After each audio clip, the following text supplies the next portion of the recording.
educate girls. Now I'm glad to see that Sacred Heart College, which not long ago was an all-male institution, seems to have a majority of girls in the audience today. That's a very healthy sign. So I keep telling parents in Kerala, why do you force your children to study engineering? Because of this old-fashioned idea that that is a highly desirable degree. Just yesterday, a young man came to see me who was denied a visa to study his dream subject of politics and international relations. He got admission to the London School of Economics, but the British turned him down for a visa because he had a bachelor's degree in engineering. And they said, why would an engineer want to study international politics? So I asked him the same question. And he said, because my dream was always politics, but my parents forced me to study engineering. And I had the marks, therefore I did what my parents told me to do. And I regret it very much today. And I'm so fortunate, even though I belong to a much older generation than all of you, that I had enlightened parents who never forced me to study what I didn't want to. I still remember when we had to stream in class 9. We had to stream after our school, so I chose humanities. And my teachers were so upset, they called my parents to the school. And they said, this is our best science student. He has come first in science his entire years in the school. How can you let him go to humanities?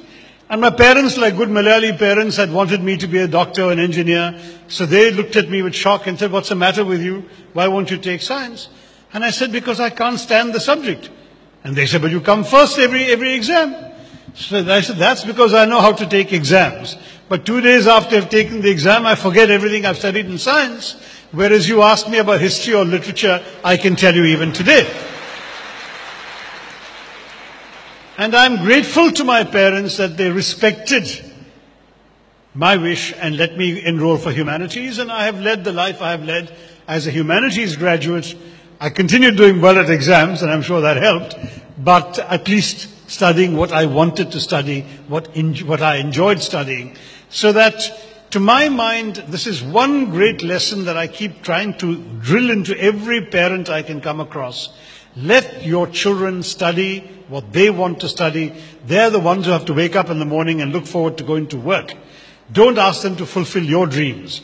You wanted to be an engineer, or you are an engineer and you want your child to follow, but they don't want to be an engineer, don't force them. I say to you today, education is not only this tool for social transformation, but it is now a national security issue for us. If we don't educate all sections of our society, the poorest, the marginalized, the Dalits, the tribals, everyone who's been left out, we don't seize the opportunities that I've described to you, our demographic dividend will turn out to be a demographic disaster. And that's why I hope that our government, if not today's, then certainly the one that will come to power next year, will take up the challenge of coming up with a bright new education policy that will transform our country into the kind of just society that Saint Kuriakose Chavara wished for and worked for all his life. Thank you very much for giving me the opportunity to deliver this lecture, and I look forward to your questions.